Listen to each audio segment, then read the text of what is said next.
The Velthari did not shake hands. Commander Elias Vance learned this on his first day aboard the diplomatic vessel Ascendancy, when he extended his palm to the Velthari delegate and watched her recoil as if he had drawn a weapon. Her luminescent skin flickered from deep violet to alarmed crimson, and the translator implant in his ear caught the whispered horror from her attendants. He offers his manipulators. Does he mean to claim ownership? Elias had withdrawn his hand slowly, keeping his expression neutral, despite the heat rising to his cheeks. 3 months of cultural briefings, and somehow this detail had escaped the files. The Velthari communicated hierarchy through eye contact and pheromone signatures. Physical touch was reserved for only 2 purposes: combat and bonding rituals so intimate they were never performed in public. "Forgive me," he had said, clasping his hands behind his back. "Human greeting customs differ." The delegate, her name was Kyrath, though he learned later she held a rank far higher than mere delegate, had studied him with those enormous obsidian eyes, each one reflecting his image back at him like a dark mirror. "Humans," she had said, the word carrying a weight of dismissal that needed no translation. So eager to touch, so unaware of what touch means. That was 2 years ago. Dad. Now Elias stood in the medical bay of the Velthari flagship, surrounded by wounded soldiers whose blood ran in colors he had no names for, and he understood exactly what touch meant to them. "Hold still," he said to the young warrior on the table before him. The Velthari's chest cavity had been torn open by Kessari plasma fire, exposing the complex network of bioluminescent organs beneath. The warrior was conscious. Velthari pain responses were different, more controlled, but his skin pulsed with the sickly yellow of fear. "Human physician," the warrior rasped. "You shame me. I'm not a physician. I'm a field medic with combat training." Elias pulled the surgical mesh from his kit. "And I'm the only one available who isn't already dying, so you'll have to accept the shame."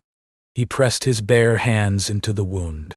The warrior convulsed, not from pain but from the violation of it, a human touching his exposed organs, his most vulnerable self. Around them, other wounded Velthari turned their heads away, granting what privacy they could. Elias worked quickly. The mesh bonded with the damaged tissue, sealing the worst of the hemorrhaging. His fingers moved with a precision born from too many battlefields, too many bodies that hadn't made it. Human bodies, mostly. Sometimes others. "Why do you do this?" the warrior whispered. "Because you'll die if I don't. That is not what I asked." Elias met his eyes, something that would have been a challenge in Velthari culture, but the warrior was too weak to take offense. "I know." He finished his work and moved to the next patient. The battle had been raging for 6 hours. The Kessari swarm had emerged from fold space without warning, their hive ships descending on the Velthari colony world of Thesan Prime like locusts on a wheat field. The Velthari fleet had responded, but they were outnumbered 3-1, and the Kessari fought with the mindless ferocity of creatures who viewed individual death as meaningless. Elias shouldn't have been here at all. He was part of the Human Observer Corps, assigned to document Velthari military operations as part of the ongoing diplomatic relationship between their species. Humans were still newcomers to galactic politics, their small fleet and single colonized system making them barely worth noticing in the grand hierarchy of spacefaring civilizations. The Velthari had accepted the Observer program as a courtesy, perhaps even a charity. Let the young species watch and learn. Let them see how real powers conducted war. What they hadn't expected was for the human observers to fight. When the first Kessari boarding parties had breached the Ascendancy's hull, Elias had grabbed the nearest weapon and joined the defense. 3 other human observers had done the same. 2 of them were dead now, their bodies somewhere in the lower decks, but their sacrifice had held a critical junction long enough for Velthari reinforcements to arrive. Now Elias was doing what he could in the aftermath, which meant putting his hands on wounded aliens who had spent 2 years looking at him like a curiosity at best, a contamination at worst. Human. The voice came from the bay's entrance. Elias looked up from the Velthari soldier whose arm he was splinting to find Kyrath standing in the doorway, her armor scorched and dented, her skin cycling through colors too fast to read. She wasn't a delegate. He knew that now. She was the Queen Commander of the Velthari Third Fleet, a position that combined military authority with something like religious significance. Her presence on the Ascendancy had been a state secret until the battle began and she had taken direct command. "Your Luminance," Elias said, using the formal address. "Are you injured?" "No." She stepped into the bay, her movements carrying the fluid grace of her species, even through obvious exhaustion. "I am told you have been treating our wounded. Someone had to, with your hands." Elias held up his palms, still stained with Velthari blood in 3 different colors. "It's how human medicine works. I apologize for the cultural offense, but I judge survival more important than propriety." Kyrath moved closer. The wounded in the bay had gone silent, watching this exchange with the desperate attention of those who had nothing else to focus on but their pain. "You misunderstand," she said.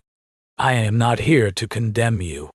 She stopped an arm's length away, close enough that Elias could smell the copper and ozone scent of her species, see the fine patterns etched into her facial plates that marked her royal lineage. "I am here to understand," she continued. "Your companions died fighting for my ship. You spend your hours touching the wounded bodies of aliens who have shown you nothing but contempt. Why?" Elias thought about the question. He thought about the 2 dead observers, Martinez and Chen, who had followed him into the breach without hesitation. He thought about the Velthari warrior who had called his touch shameful, even while Elias saved his life. "Because it's what we do," he said finally. "Humans, I mean. We reach out. We touch. It's how we connect, how we heal, how we fight. I know your people find it primitive, maybe even offensive. But when everything else fails, when words and weapons aren't enough, we still have this." He looked at his blood-stained hands. "We still have the ability to reach out and hold on." Kyrath stared at him for a long moment. Then she did something that made every conscious Velthari in the bay gasp. She reached out and touched his hand. Her fingers were cool and smooth, the texture like polished stone, and where they met his skin, her bioluminescence flickered and shifted, sampling his chemical signature, reading his emotional state in ways he couldn't comprehend. "Curious," she said softly. "You are not afraid. Should I be? Most humans would be. To be touched by a Velthari queen is to be claimed, marked. You would be mine in the eyes of my people." Elias didn't pull away. "And in your eyes?" Something shifted in her expression, a crack in the regal mask she wore. "In my eyes you are the first human to interest me, and I find that I do not wish to see you die today." Alarms screamed through the ship. Kyrath's hand withdrew as she turned toward the sound, her posture shifting from contemplative to combat-ready in an instant. "The Kessari are attempting another breach. The War Council chamber. Go," Elias said. "I'll keep working here." She paused at the door, looking back at him with those fathomless dark eyes. "Your hands," she said. "I will remember them, Elias Vance." Then she was gone, and the battle continued. The war lasted 3 weeks. 3 weeks of running battles through the Thessan system, of desperate holds and tactical retreats, of watching the Kessari swarm grow despite every victory. 3 weeks of human observers doing far more than observing, their small contingent dwindling, until only Elias and a pilot named Sarah Webb remained. The Velthari noticed. It was impossible not to. Humans fought differently than any species they had encountered, recklessly, by Velthari standards, throwing themselves into danger with a disregard for personal survival that seemed almost pathological. But there was purpose in the recklessness, a calculated risk-taking that achieved results far beyond what their numbers should have allowed.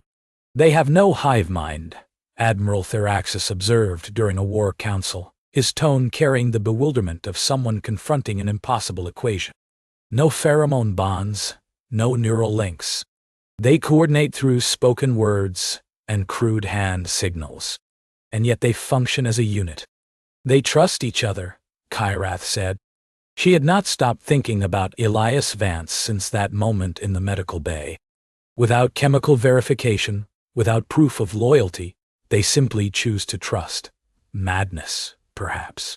Or perhaps something we have forgotten how to do. The Queen Commander found herself seeking out the human observer in the quiet moments between engagements.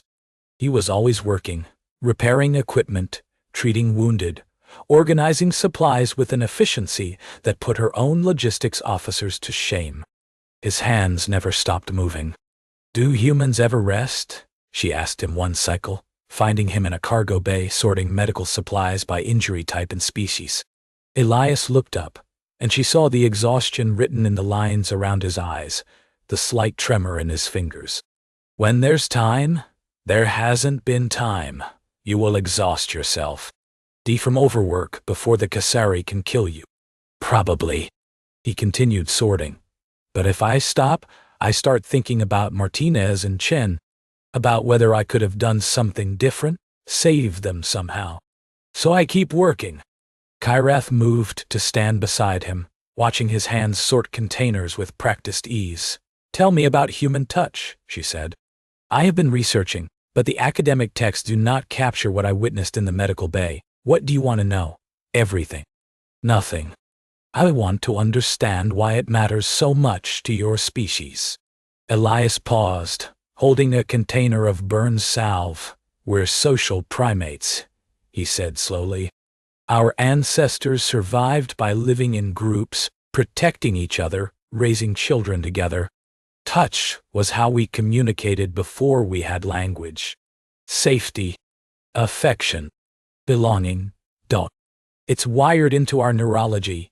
Babies who aren't held enough actually die, even if all their other needs are met. We call it failure to thrive. That seems like a significant weakness." "It is. He is. It's also our greatest strength." He set down the container and turned to face her. "When a human touches another human in kindness, our brains release chemicals that reduce stress, increase trust, promote healing. A mother holding her child, a friend's hand on your shoulder, a medic pressing gauze to a wound. They're all the same language. They all say, 'You are not alone.'" Kyrath considered this. In Velthari culture, touch was power. To touch was to claim, to dominate, to bond so completely that the boundaries between self and other dissolve. It was never casual, never kind. "When you touched my wounded," she said, "you were telling them they were not alone." "I was trying to. Even though they despised you for it. Even so." She moved closer, close enough that she could feel the heat radiating from his mammalian body. "You touched my hand in the medical bay. I touched yours. Do you know what that meant by my people's customs? You said I would be yours. Claimed. Yes. But I did not complete the ritual. I withdrew before the bond could form." She hesitated, something she never did. "I have been wondering why. Why you withdrew. Why I touched you at all." Her eyes met his, and for once, he did not look away.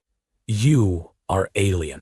Crude. But your species is barely significant in the galactic order. But you reach out to those who scorn you, and you do not stop. I find myself wanting to understand that. Wanting to, your luminance." A junior officer appeared in the doorway, skin pulsing with urgency. "The Kessari are massing for a major assault. Admiral Theraxis requests your presence." The moment shattered like glass. Kyrath straightened, her expression smoothing back into the mask of command. "We will continue this conversation," she said to Elias. "If we survive, yes." Something flickered in her eyes. "I find I would very much like us to survive." The Kessari assault was the largest yet. 300 hive ships converging on the remnants of the Velthari fleet, their organic hulls blocking out the stars like a living eclipse. The Ascendancy shuddered under repeated impacts, its shields failing section by section, and everywhere there was fire and screaming and the wet sounds of violence. Elias fought in the corridors with a plasma rifle he'd scavenged from a dead Velthari soldier, Sarah Webb at his back, both of them moving through the chaos with the desperate coordination of survivors. "There's too many," Sarah gasped, ducking behind a support strut as Kessari drones flooded another junction. "We need to fall back." "Fall back where?" "They've taken the lower decks. Then we go up." The command level, a Kessari warrior burst from a side passage, its blade arms slashing. Elias shoved Sarah aside and caught the blow on his rifle, the weapon splintering under the impact. He grabbed the creature's arm and twisted, using its own momentum to throw it against the wall, then drove his combat knife into the gap between its head and thorax. The Kessari fell. Elias stood over it, breathing hard, his hands covered in the creature's ichor. "Move," he said. They moved. The command level was chaos of a different kind, organized chaos, with Velthari officers coordinating the failing defense, while Kyrath stood at the center like the eye of a storm, her voice cutting through the noise with absolute authority. "Human observer," Admiral Theraxis said when he saw Elias. "Why are you here? Lower decks are gone. We had nowhere else to go. Then you will die with us. The Kessari are preparing to breach this level." Elias looked around the command center. Wounded officers, flickering displays, the constant shudder of impacts against the hull. Kyrath caught his eye across the room, and he saw something in her expression that he had never seen before on a Velthari face. Fear. No. Not for herself, but for her people. For the fleet she was about to lose. "How long until they breach?" he asked. "Minutes. Then we need to buy time." He turned to Sarah. "The self-destruct systems, are they still functional?" Elias, "No, not for us. For the hive ships. If we can get a shuttle into their formation and detonate, that's a one-way trip." "I know." Kyrath appeared beside them, her approach silent, despite her armor. "You propose to sacrifice yourself. To destroy one hive ship, but more than one, if I can get deep enough into their formation. Maybe enough to break their coordination, give your fleet a chance. One human life for possibly thousands of Velthari. That's the math." She stared at him, and her hand moved, not touching, not quite, but hovering near his, close enough to feel the warmth of his skin. "Why?" she asked, the question raw, in a way he had never heard from her. "Why would you do this for us?"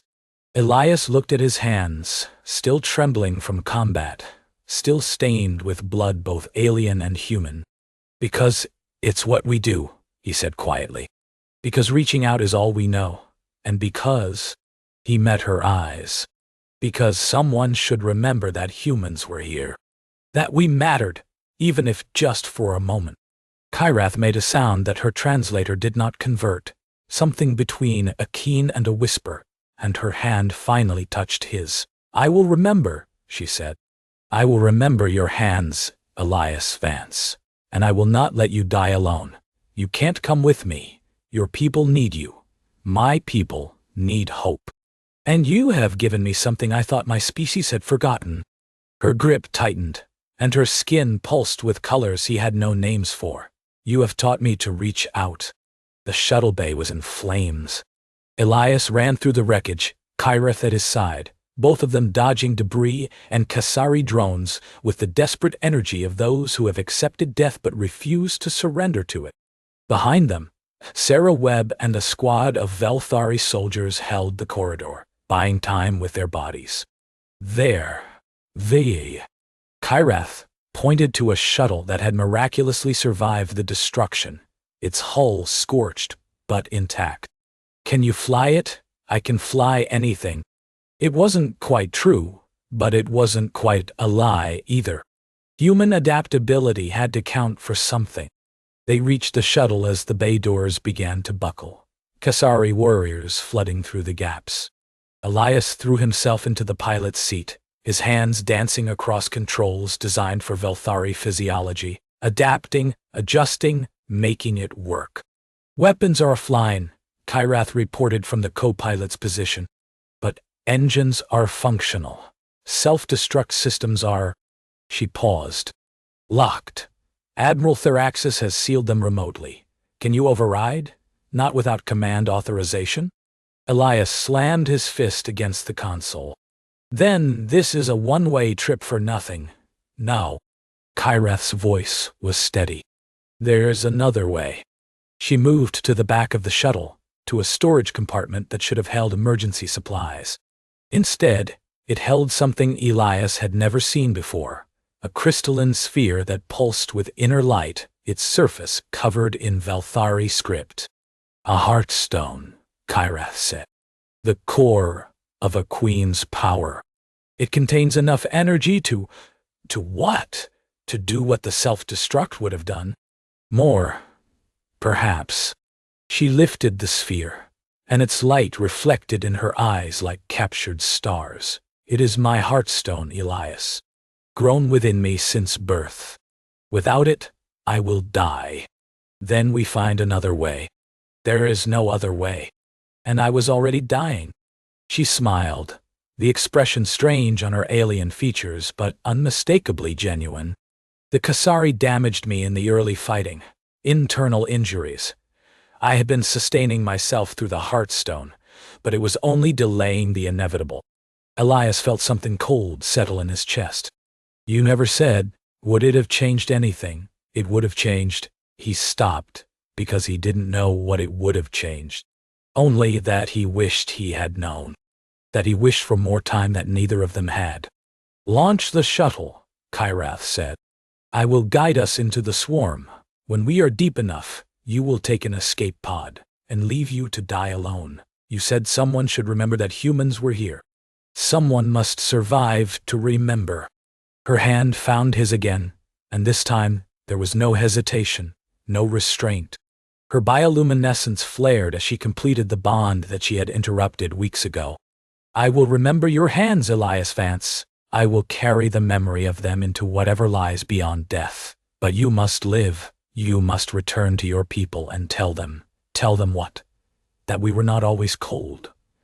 That we were not always cold. That we learned at the end to reach out." Her grip tightened until it almost hurt. "Tell them that a Velthari queen touched a human and was glad." Elias launched the shuttle.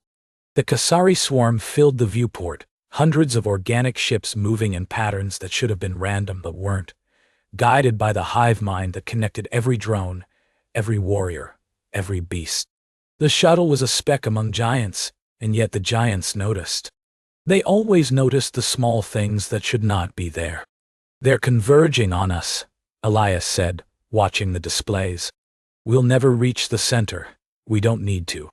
Kyrath's hands moved across her console, and the heartstone began to pulse faster, its light growing brighter. "The heartstone's energy can be projected, amplified. But I need time to charge it." "How much time?" "More than we have." The shuttle shuddered as Kessari weapons found their mark. Shields failed. Hull breaches opened and sealed themselves with emergency foam. Elias pushed the engines beyond their limits, weaving through the swarm with every ounce of skill he possessed. He was not enough. A Kessari boarding craft latched onto the shuttle's hull, its occupants beginning to cut through. Elias grabbed a weapon and moved toward the breach, knowing he couldn't stop them, knowing he could only delay. "Elias?" Kyrath's voice stopped him. "Come here." He turned. She stood in the center of the shuttle, the heartstone floating before her, its light now almost blinding. Her skin pulsed with matching luminescence, and he could see the strain in her posture, the effort it took to channel so much power. I need your hands, she said. What? The Heartstone responds to will, to desire. But I am tired, Elias, so tired. Her voice cracked. I need you to help me want this enough. He didn't understand. But he crossed the shuttle and took her hands in his, wrapping his fingers around hers as the Kessari burned through the hull behind them. Think of your people, Kyrath whispered. Think of everyone who will die if we fail. Think of the ones you've lost, the ones you've saved. Pour it all into me, every touch you've ever given or received, every moment of connection that made you human. Elias closed his eyes and thought. He thought of his mother's hands, rough from work, always gentle when she held him. He thought of his father's hand on his shoulder when he graduated from the academy. He thought of Martinez and Chen, the brief grip they'd shared before the breach, the promise to watch each other's backs that he had failed to keep. He thought of every patient he'd touched, every wound he'd closed, every dying soldier whose hand he'd held so they wouldn't face the end alone. He thought of Kyrath, standing before him now, choosing to die so that others could live. And he poured it all into her, every ounce of human connection, every fragment of love and loss, and stubborn refusal to let go. The Heartstone exploded with light. The Kessari swarm died in a single instant of crystalline fire. The Heartstone's energy radiated outward in a sphere of destruction, its power amplified beyond anything Kyrath had possessed alone, fed by something that no Velthari had ever contributed before. The hive ships withered and burned, their organic hulls unable to resist a force that carried within it the weight of human touch. The explosion should have killed them both. It didn't. Elias woke in darkness, floating among debris, his suit's emergency systems screaming warnings at him that he couldn't understand through the ringing in his ears. He was alive. Impossibly, inexplicably alive. Kyrath, he rasped. No answer. He searched the debris field for an hour, his suit's thrusters carrying him from fragment to fragment, his hands sifting through the wreckage of the shuttle, the Kessari, the Heartstone itself. He found nothing. When the Velthari rescue ships finally arrived, they found him floating among the ruins of the swarm, holding a fragment of crystal that still pulsed with fading light. The war was over. The memorial ceremony took place 3 cycles later, when the surviving Velthari fleet had gathered in orbit above Asan Prime. Elias stood among them, the only human present, his dress uniform borrowed and ill-fitting, but the best they could provide. Admiral Theraxis spoke the traditional words. The names of the fallen were read. When they reached Kyrath's name, the Admiral paused and looked at Elias. The Queen Commander left instructions, he said, his voice carrying across the assembled ships through the communications network. She wished for the human observer to speak, if he is willing. Elias stepped forward. His throat was tight. His hands trembled. But he found his voice. I'm not good with words, he began. Humans say that a lot, usually right before we use too many of them. But Kyrath, the Queen Commander, she asked me to deliver a message, and I will try. He looked out at the stars, at the debris still floating where the swarm had died, at the fragment of Heartstone he carried in his pocket like a talisman. She wanted you to know that she was proud to lead you, that you fought with honor, that the Velthari spirit remains unbroken. He paused. But she also wanted you to know something else. Something she learned at the end. The silence stretched. Elias took a breath. She wanted you to know that touch is not weakness. That reaching out to others, even those who are different, even those you don't understand, that is strength. She touched my hand, and she was not diminished. She was, his voice broke, she was more herself than she had ever been. He pulled the fragment of Heartstone from his pocket, and its light impossibly still pulsed. She said she would remember my hands, that she would carry the memory of human touch into whatever lies beyond death. He held up the fragment. I think she did more than remember. I think she left this light, this warmth, so that we would remember her. He placed the fragment on the memorial altar beside the other offerings for the fallen. "I will remember," he said. "I will remember a queen who learned to reach out. I will remember that in the end, when everything else was gone, she chose to hold on, to connect, to love, in whatever way her species understood that word." He stepped back. The ceremony continued. Afterward, Therexes approached him. "You spoke well," the admiral said. "I spoke truth, yes." Therexes hesitated, something that looked almost uncomfortable on a Velthari. "There is something you should know. The Heartstone fragment, it should not still be active. When a queen dies, her stone dies with her. Always." Elias looked at the altar, at the gently pulsing light. "What are you saying?" "I am saying that there is a possibility, a small one, barely worth considering, that she is not entirely gone." Therex's skin flickered with something that might have been hope. Heartstones have connected Velthari to their people for millennia. But never before has one connected to an alien, to a human. You think she's still in there? In the fragment, I think that what you shared, the bond she forged, the energy she drew from you, created something unprecedented. Something our scientists do not understand. Therexis met his eyes. "I think, human, that she may have found a way to reach out, even from death. And she chose to reach for you." Elias moved back to the altar, his hand hovering over the fragment. Its light pulsed brighter at his approach, rhythmic, almost like a heartbeat, almost like a hand reaching back. "Kyrath," he whispered. The light flared, and for just an instant he felt it. Her presence, distant but unmistakable, cool fingers interlacing with his own across a gulf that should have been infinite. "I remember your hands, human," a voice whispered from somewhere beyond the stars.